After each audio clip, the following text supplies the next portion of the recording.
After living my life for the last 28, nearly 29 years of my life, I think it's very apparent that I have an addictive personality. And I don't just mean you guys all being addicted to my personality. I mean my personality being addicted to all manner of things. On some level, I've known it since I was a kid, because my first addiction was Reese's Peanut Butter Cups. I could have been on My Strange Addiction, except I don't think it's that strange because Reese's Peanut Butter Cups are the most delicious thing on God's green earth. Quick tangent, why is that the phrase, God's green earth? The earth is mostly water, you dumbass. God's blue earth. Although I guess the earth part isn't blue because water isn't earth, but then the earth part is brown, not green, because of the ground and underneath it. But also earth is an all-encompassing term for the planet itself, which groups the water into it, but if anything, the water should be the dominant descriptor because the earth is mostly water. So instead of calling it earth, you should have called it sea, or aquatos, or hydrangea, or some bullshit. Anyway, point is, Reese's Peanut Butter Cups are godly, and I had to stop eating them for the most part, because if any were around, they would no longer be around, regardless of how many there used to be. You give me 4 king-size packs, they're gone in 10 minutes, and that's a generous estimate. I am not good at managing the excesses of gluttonous activities, be it food-related, money-related, or otherwise, though I do want to get into specifics about some things so people don't get the wrong idea. I have an addictive personality, but for the most part I can manage it. I can distance myself from problem areas, I can resist temptation to an extent, and I can know when it's time to stop partaking in something for the time being. For instance, I still think I don't have a problem with alcohol, but there was a recent occurrence that prompted me to re-examine things a bit. So sometimes when my girlfriend Christine comes over on the weekend, we spend one of the nights drinking, and when we drink, she usually wants me to stream, and I usually want to stream, because alcohol makes me more social, and there's a chat log of people for me to talk to. So we've done that a few times without incident. We're counting the amount of shots we take, we know what our limits are, we don't overdo it, we just have fun. But I'm someone who likes to try new brands of vodka every now and then. I think I've had maybe 20 different kinds in the 8 years since it's been legal for me, and apparently sometimes you can get one that just completely ignores the data you thought your body had accumulated in terms of tolerance. That happened a few drunk streams ago for me. I bought a vodka called Effin' Vodka, which is from Holland, and I guess the clue should have been in the name that it was gonna F me up something fierce. Despite only being 70 proof when I'm used to 80, therefore being a little less strong, this thing just sniped all the weak spots of my liver, like my liver was doing nothing for me in terms of absorption or filtering. Because after 4.5 shots, I blacked out on stream. I have no idea why. I've taken 6, even 7 shots of 80 proof vodka before without blacking out and without even getting sick the next day, but for some reason this one was like Professor Utonium accidentally spilled an extra ingredient into the concoction, and this chemical X was a memory inhibitor that just put me on my ass. I don't remember the last 2 hours of the stream, or the rest of the night, at all. I said and did things people told me about later, and I was like, what?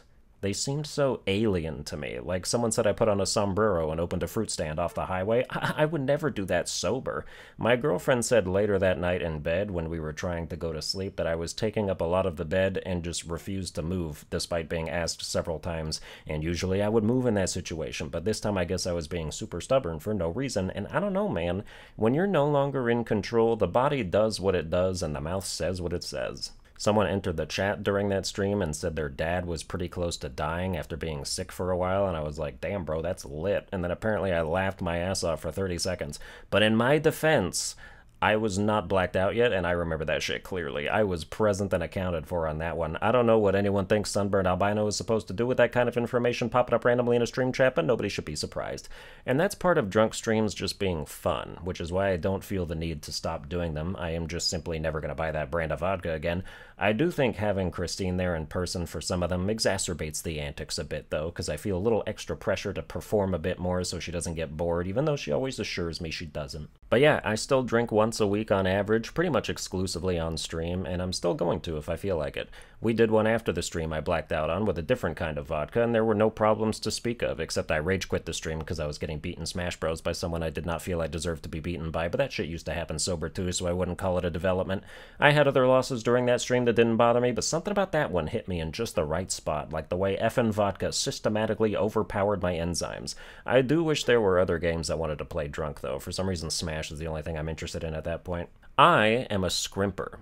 That's who I am. I am a scrimper and a saver. I do not spend money if I can get around it, and now that I live in my own apartment paying a stupid amount of rent that this complex absolutely does not deserve, I'm trying to hold on to every coin. My apartment doesn't have air conditioning. It's only May, and the temperature in my room gets up to 80-some degrees, whether the windows are open and the fans are blowing or not. It boils in here, and I've got expensive equipment at risk of overheating that I am now constantly worried about. You know what does have air conditioning? The leasing office, right next to all our apartment buildings, where these agents sit there at their desks nice and cool while selling people one-bed, one-bath saunas. It's fucking infuriating.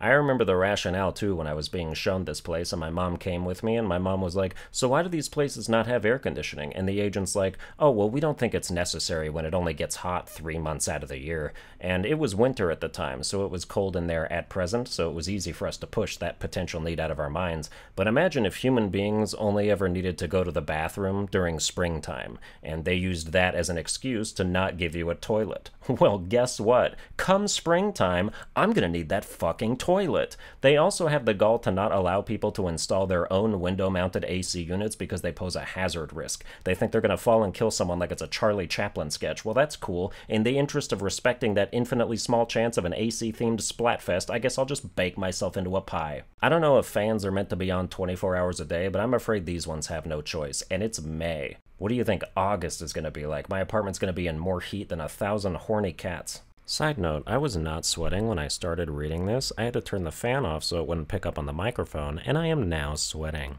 Anyway, back to the money thing. Before I moved out, I didn't spend much money. I bought games, paid for Netflix, and that was about it, save for the rare splurge on a PC or new musical equipment. So because of that, and after I started doing a little better on YouTube, I got to look at my bank account and see the numbers get higher. Month after month, I'd get an email about my payment from Google. I'd go look in there, see an account balance that was higher than what it was the month before, and just smile at it. Boy, what a feeling. You ever just make money and then look at it? Oh, I'll take bigger dollar signs over naked pictures any day of the week. I'll have a monthly payment come in, see it in my account, like I kind of want to jerk off right now. Wouldn't cost me anything.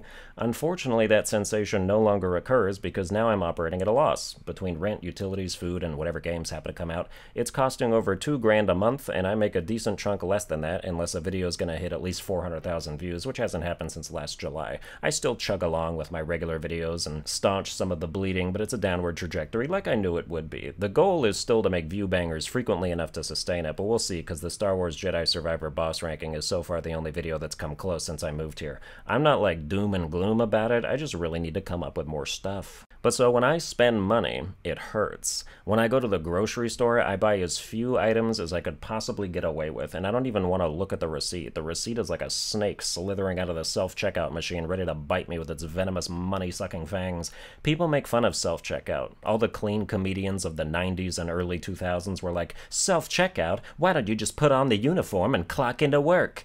I do self-checkout 100% of the time because I hate people. It's not work if it's my own shit. There's also generally a dozen stations available, so you never have to feel like you're holding anyone up. If I go through the regular line at Winco, they don't have people bag your groceries for you, so once you pay, you are now participating in a time trial, with the people behind you standing there watching your Sunny D and tampons continue to take up their valuable conveyor belt space. When I'm in that position, it feels like a game show. If Fear Factor had a stunt that just involved you bagging your own groceries in a lane in front of impatient customers, I would have to tap out. Fear would definitely be a factor for me in that situation. You don't gotta give me any scorpions to eat or snakes to spoon with. Just put some bags in front of me and a pear-shaped black lady with stuff to do behind me, and I'll be the first one eliminated. So I take self-checkout, because there'll always be someone else closer to done than I am. My debit card also has performance anxiety. He cannot pee when other people are watching him. In self-checkout, he gets in and out right as rain, and then as soon as a cashier gets involved, the chip malfunctions 3 times in a row, and the guy has to lie to me and say the machine's been having issues.